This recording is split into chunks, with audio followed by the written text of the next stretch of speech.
There are some books that they really divide people. And Robert Greene's The 48 Laws of Power is definitely one of them. So, is it a ruthless guide to manipulation, or is it an essential tool for just navigating a really complex world? Well, in this explainer, we're going to deconstruct its core principles to try and understand the hidden rules of influence that will shape all of our lives. Let me ask you this. What if the world of human interaction, at work, in your social life, basically everywhere, what if it operates on a set of unspoken rules? Like a hidden playbook that some people just seem to know, while the rest of us are left guessing. That right there is the central idea behind the 48 Laws of Power. And here's the core premise, and it's a stark one. Power dynamics are just a fundamental part of being human. You can't just opt out. The only choice you really have is to understand the game or, be a pawn in someone else's. To make sense of all 48 laws, because there are a lot, we've organized them around three core pillars. Think of them as the foundation of power. First, mastering your image. That's all about how others see you. Second, controlling the game, which is your strategy and your foresight. And third, wielding your influence, the direct art of managing allies and enemies. Let's kick things off with that first pillar, perception. So, this first pillar is all about perception. Green's argument is that in the game of power, the image you project is often way more important than what's actually real. And this all starts with your most valuable asset, your reputation. Right at the heart of this pillar is Law of Five. Your reputation is everything. It's like this invisible force that walks into a room before you do. It speaks for you and it defends you. Green basically says it's your most valuable asset, something you have to guard with your life. Just think about that for a second. A really powerful reputation can intimidate your opponents and it can attract allies. It can literally win battles for you before you even have to fight them. And a bunch of other laws build on this exact idea. By saying less than necessary, you create this aura of mystery and power. By courting attention, you make sure you're never ever overlooked. By recreating yourself, you refuse to be defined by anyone else. And by acting like a king, you basically encourage the world to treat you like one. It's a total masterclass in perception management. But here's where it gets really interesting, the nuance.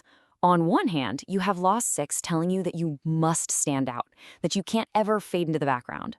But then, on the other hand, Law 46 warns you against appearing too perfect, because that can create envy and make you enemies. So the key takeaway here is balance. You've got to be visible, for sure, but also just relatable enough to not alienate everybody. All right, on to our second pillar. So if pillar one was all about your public image, this one is about your private strategy. It's about making that shift from being a piece on the chessboard to being the player who controls the whole game, always thinking several moves ahead. A huge law here is number 29, plan all the way to the end. See, most people just react to things as they happen. But power players, they operate with a crystal clear vision of their final goal. By thinking through all the twists and turns ahead of time, they're never thrown off course by surprises. I mean, the book puts it so starkly. This isn't just about having a goal. It's about mapping out the entire journey, thinking through every single potential pitfall. Real control comes from foresight. And this whole pillar is just filled with laws designed to keep that control. You conceal your intentions to keep people off balance. You make them come to you, which puts you in the driver's seat. You master the art of timing, so every single action has maximum impact. But maybe the most powerful tactic of all is about shaping their reality. And that brings us to Law 31, control the options. Wow, this is a masterclass in strategy. You present choices that no matter what they pick, it leads to a good outcome for you. It gives other people the illusion of choice, the illusion of agency, while you've already decided where you're all going. It's the ultimate heads you win, tails they lose. Okay, this brings us to our final pillar, wielding your influence. Now, if controlling the game was about that long-term detached strategy, this pillar is about direct psychological tactics for handling people, friends and foes alike. And yeah, this is where the laws get their most ruthless reputation.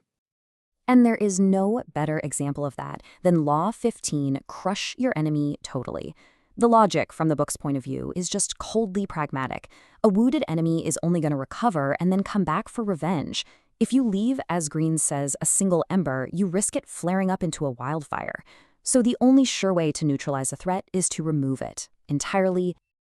I mean, that quote is chilling, right? But it perfectly captures the book's amoral, strategic perspective. This isn't about hate, it's about the complete neutralization of a problem. But influence isn't just about destruction. It's a really complex game. You might learn how to use your enemies, maybe even turn them into loyal allies. You could discover each person's thumbscrew, their hidden weakness to get some leverage. Or you might work on their hearts and minds to win their genuine loyalty. But all of this, every bit of it, relies on the most valuable currency there is: information. And according to the book, gathering that intelligence is absolutely critical. By posing as a friend, you can get people to lower their guard, and then they'll reveal their intentions, their weaknesses, their plans. Information lets you anticipate moves and completely outmaneuver your rivals. So, after going through these 3 pillars, mastering your image, controlling the game, and wielding influence, we're left with a pretty big question. How should we view this book?